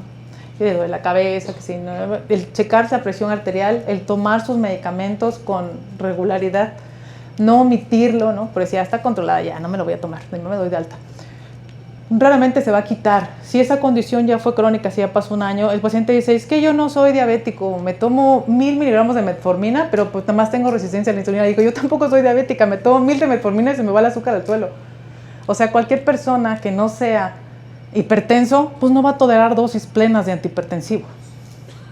O sea, me dan unos sartán a mí, me tumban al suelo porque yo no soy hipertensa. Si alguien tiene hipertensión y está bajo tratamiento, pues la presión está a todo dar por la pastilla. Entonces no la puedo quitar. Ah, pero qué raro, porque como yo ya me integré a hacer ejercicio, como ya estoy durmiendo mejor, como ya pasó mi duelo, como ya me tomo el medicamento y ¡pum!, está baja. Ah, bueno, será probablemente tiempo de bajar en potencia el fármaco. A lo mejor no lo voy a quitar, pero a lo mejor en ese momento era suficiente 80 de telmisartán. Ahorita nomás le voy a dar 20 miligramos. O sea, es el escalar. ¿Qué otra cosa tengo que hacer? Bueno, ya traigo una condición cardiovascular que es la hipertensión. Entonces no puedo hacerme diabético. Tengo que controlar mi peso, mis niveles, ¿no? O sea, todo eso tiene que estar más aún porque yo ya me conozco con una condición. Esa sería la parte del control y la prevención del resto de factores de riesgo. Los 8 esenciales. Y el ejercicio es el primer escalón para la presión arterial. No, a mí me dijeron que ya soy hipertenso, yo no puedo irme a correr porque me dijeron que me iba a morir. Hace mucho tiempo en los tratamientos de hipertensión tenían tratamiento farmacológico, que hay un montón de medicamentos, y tratamiento no farmacológico. ¿Cuánto tienes que dormir? ¿Cuánto tienes que tomar? Que si la botana, que si no sé qué. Ahora quitaron el ejercicio de ahí y lo fueron a meter aquí, como si fuera una pastilla. Entonces yo le digo a mi paciente, su primer pastilla para la presión es la actividad física. ¿A qué horas lo va a hacer? ¿Cuántos días a la semana me va a prometer que se va a tomar esa pastilla? Porque esa es su primera pastilla, ¿no? Porque yo lo puedo empastillar, yo ni me los voy a tomar y ni los voy a comprar y usted va a venir y me va a pagar. Pero no se trata de eso. Se trata de que el paciente no use fármacos tan finos, ¿no? Para la presión. No es que tiene 5 antihipertensivos, pero ¿por qué? No, pues sigue fumando. No, pues no quiere hacer ejercicio. Entonces, yo le digo al paciente, yo quiero que usted tenga el medicamento que lo compre aquí en la esquina, hombre. Que no valgan, pues sí, va a ser una rentita, pero es poquita. Pero si el paciente no cuida los 8 esenciales, ese va a estar hipertenso refractario, ¿no? Entonces, es ahí donde tenemos que incidir, en el resto de factores y en el tratamiento adecuado. Doctora, es que ya me da miedo porque ahora ya no tomo media, ahora ya tomo completa. Sí, pero tardó 10 años tomando media, ya tiene 10 años más. Sus arterias no son iguales. Se va a modificar el tratamiento. porque hay más calcio en las arterias. ¿No es anormal? No, no es anormal. Ya tiene 10 años más. Esa pastilla tiene 15 años tomándola. Entonces puede escalar. El chiste es que no hay pastilla mágica. Oye, a lo mejor viene la pregunta de la aspirina por ahí. No hay pastilla mágica, ¿no? Es una pastilla en un paciente que tenga ciertas condiciones, porque para protección renal, el posinfartado, para frenar la frecuencia, el que trae arritmias y así, ¿no? El chiste es que la presión esté bien en cualquier momento que se la tome y esa pastilla es la adecuada. Sin marcas, sin nada. La pastilla, la línea de familia de medicamentos es la que manda para ese paciente. No es a gusto del doctor. Bueno, si lo llevan a los congresos, a lo mejor habrá algunos que sí se dejen convencer, ¿no? Pero no es a gusto del doctor, es la cifra de la presión arterial.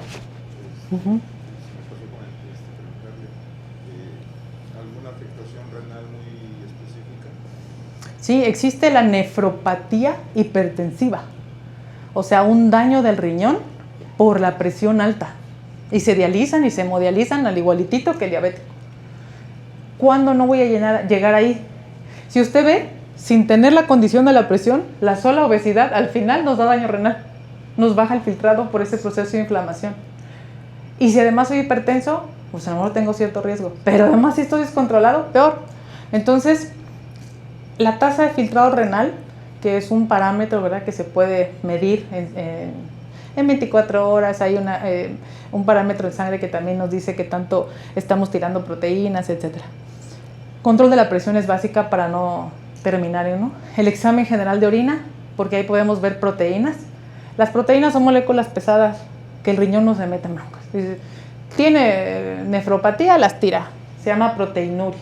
Entonces empezamos porque el examen general de orina no nomás lo pedimos para la infección, no lo pedimos para muchas cosas. Una de ellas es ver si tiene proteínas, cetonas, glucosa, cosas que no deben de aparecer. Y nosotros veíamos al paciente y ¿sabes qué? ¿Cómo ha andado tu presión? Pues es que ha estado alta, ha estado muy descontrolado. Y el azúcar, pues también. ¿Sabes qué? Tienes proteínas positivas en orina. Es un marcador muy temprano de que el filtrado está bajando. Pero mi paciente tiene 86 años. Bueno, a los 86 años no es anormal que el filtrado del riñón baje, es como la rodilla ya truena. Pues sí, ¿verdad? Entonces no es tan anormal en otras edades. Pero sí es el examen completo, como dijimos, con lípidos así bien clasificados, su examen general de orina, y puede ser un test anual o cada 2 años una tasa de filtrado para ver cómo voy. Hidratarse bien, pero usted es muy joven, entonces la tasa de filtrado realmente no se va a afectar si la presión está bastante bien y si no tiene otra condición que lo predisponga. Sí, es un joven. Yo tengo una duda con lo que acabas de comentar. Me estabas diciendo que tienes justamente una lista de todos los medicamentos que tienes que tomar si tienes algún problema del corazón. Pero también tienes una lista de, ¿cómo te diré?, de todo lo que deberías de hacer para no tomar esos medicamentos. Están dentro de los 8 básicos, seguramente parte de ellos. Pero ¿dónde la podemos ver toda? No, es que no existe una lista para no tomar fármaco, pues si no fuera sencillo, o sea, el ejercicio sustituye al antihipertensivo y ya nos quitamos uno. Y no existe, ¿no? El control de la enfermedad, o sea, el control esta lista de medicamentos yo la voy a ajustar a lo que tiene el paciente integral, o sea, porque él es diabético, él ya se infartó, ¿no? Entonces a lo mejor no voy a ocupar este fármaco, voy a ocupar porque me va a servir para el riñón y para la presión, por ejemplo. O para la presión y frenarle la frecuencia cardíaca. Está infartado, necesito la presión y la frecuencia. Y habrá fármacos así, ¿no? Entonces, la lista de medicamentos se adapta de acuerdo al paciente. Pero lo que no queremos es usar fármacos. Por eso no hay listas. O sea, ¿ves que me voy a tomar una aspirina diaria? Pues no está indicada. Para prevenir enfermedades del corazón, bueno, no voy a decir marcas porque no me están grabando, el ácido acetilsalicílico no es la panacea para la prevención. Lo que más previene enfermedades del corazón, casi en 80%, lo que vimos que es tan alto, son los 8 esenciales. Eso es lo que va a prevenir una enfermedad del corazón. No una pastilla, no seguir fumando, irme al maratón, no compensa una cosa con otra. No, son los 8 esenciales en la medida que se pueda tener el equilibrio de ellos, ¿no? Que es bien complejo.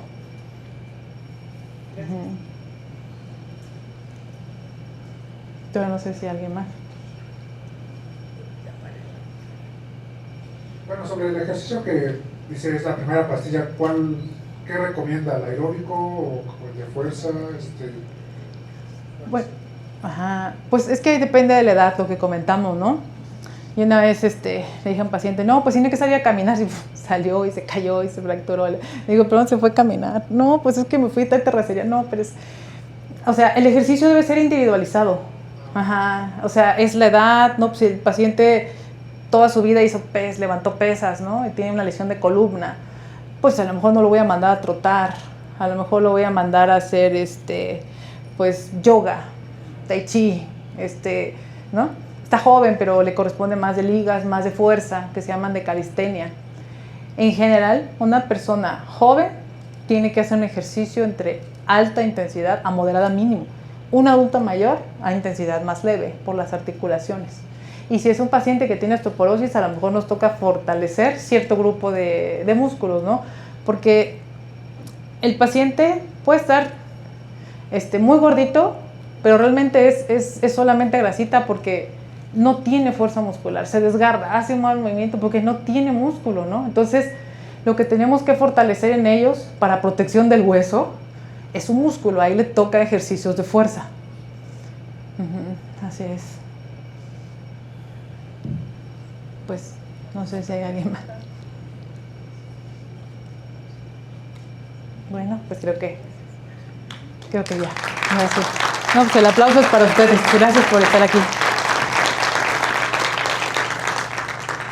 El Sindicato Nacional de Trabajadores del Instituto Mexicano del Petróleo damos las gracias a la doctora Janet Mijangos por su interesante conferencia y agradecemos al licenciado Marco Israel Soto Angulo. Gracias. Creo que nos tardamos un poquito. Sí. Vamos a la una, ¿verdad? Está bien. Le cierro, ¿verdad? Aquí nada más le quito. Sí. Ya no sé cuál es.